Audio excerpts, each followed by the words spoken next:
दोस्तों, ये घटना तब की है जब मेरी नानी जी की उम्र 15-16 की रही होगी। तब वो उत्तर प्रदेश के सुल्तानपुर जिले के एक गांव में रहती थी, वही उनका मायका है। उस समय में अक्सर बंजारे और नट अपनी टोलियां बनाकर घूमा करते थे। ये नट और बंजारे एक स्थान से दूसरे स्थान पर घूमते थे और जहां ज्यादा आबादी देखते थे वहां पर अपना मेला लगाकर करतब दिखाया करते थे और पैसे कमाते थे। ये बंजारे हमेशा अच्छे नहीं होते थे। अक्सर बंजारों और नटों की टोली के रूप में डाकुओं की भी टोली घूमा करती थी, जो दिन में तो मेला लगाते थे मगर रात में लूटपाट किया करते थे।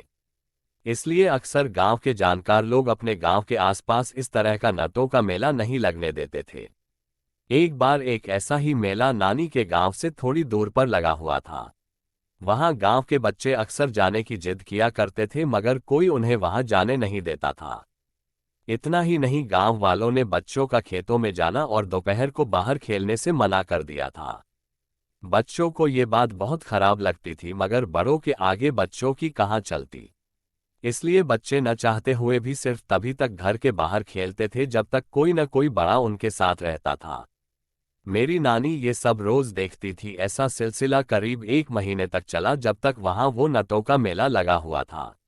नानी को ये बात बहुत अजीब लगती थी कि नटों का टोला हो या डाकुओं का, आखिर बच्चों के ऊपर ये बंदिश क्यों है।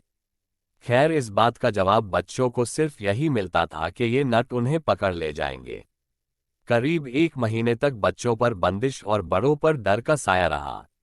इन सब बंदिशों के बावजूद एक दिन सुबह 10 बजे के करीब गांव में काफी शोर शराबा मचा और पता लगा कि एक पड़ोस का एक छोटा बच्चा, करीब 10 साल का एक लड़का, घर से बाहर आया था और गायब हो गया। पूरे गांव में उसे ढूंढा गया मगर कहीं उसका पता नहीं चला। आखिरकार गांव के हर घर से सरे बड़े मर्द जोर शोर से उस लड़के की तलाश में लग गए। उन्हें शायद आने वाले खतरे का पता था, इसलिए पहले गांव और खेत का चप्पा चप्पा छान मारा उन लोगों ने। जब उस लड़के की गांव में गैरमौजूदगी निश्चित हो गई, फिर वहां के सारे मर्द एकत्र हुए और बिना किसी देर के अपने अपने हाशिए, कुल्हाड़ी, कुदाल वगैरह लेकर चल पड़े की तरफ। उस बच्चे के घर पर रोना पिटना मचा हुआ था। आसपास के सब लोग अपनी अपनी शंकाएं जताते और बच्चे को बार बार ढूंढते, मगर इसका कोई फायदा नहीं हो रहा था। दूसरी तरफ जब मर्दों की टोली उन बंजारों के मेले के पास पहुंचे तो चौंक गए। वहां अब सब खाली था, सिर्फ चूल्हों की राख और तंबू गाड़ने के निशान मौजूद थे। अब सबका शक यकीन में बदल चुका था। बच्चे को कोई और नहीं, वो नट ही चुरा के ले गए हैं। अब गांव के सारे लोग वही रणनीति बनाने लगे कि आगे क्या किया जाए। सबने अलग अलग दिशा में जाने का फैसला किया।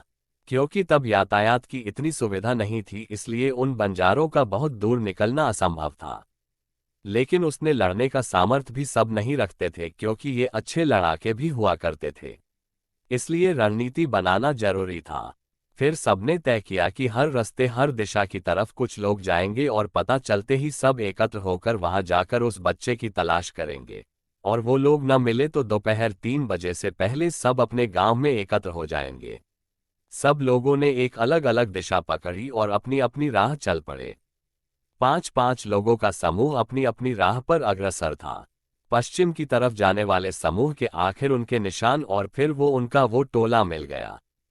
उन सबके पास वापस जाकर बाकी लोगों को बुलाने का वक्त नहीं था, इसलिए वो किसी मौके की तलाश करने लगे और उनके झुंड में उस बच्चे को तलाशने लगे। लेकिन वहां उस बच्चे का कोई सुराग नहीं मिला। फिर उन्होंने ये सोच लिया कि शायद बच्चा इनके पास नहीं है, वरना ये उसे अचेत अवस्था में ही सही साथ तो रखते।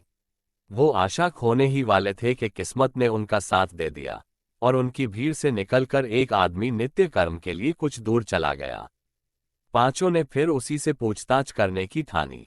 वो पीछे से जाकर उसके ऊपर टूट पड़े और 2 लाठी उसके सर पे जमाकर उसे बेहोश कर दिया। फिर एक तांगे पर उसको लाद कर वापस अपने गांव की ओर चल पड़े। वो जितनी जल्दी हो सकती थी कर रहे थे, क्योंकि उसके साथ ही उसको ढूंढने जरूर आने वाले थे। वो लोग उसको लेके आधे घंटे में अपने गांव पहुंच गए। बाकी सब भी वापस आए तो उन लोगों ने उसके सर पर एक मटका ठंडा पानी डाला और उसे होश में लाए।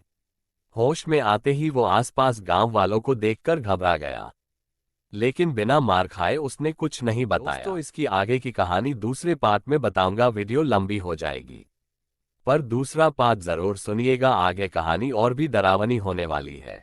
अगर ये कहानी आपको अच्छी लगी तो वीडियो को लाइक करो, शेयर करो और कमेंट करके जरूर बताओ कि आपको कैसी लगी ये कहानी। ऐसे ही और भी कहानियों के लिए इस चैनल को सब्सक्राइब करो, और अगर आप लोगों के पास भी कोई कहानी है और आप उसे मेरे चैनल पे बताना चाहते हैं तो कमेंट करिए, मैं आपकी कहानी इस चैनल पे बताऊंगा। मिलते हैं अगले वीडियो में।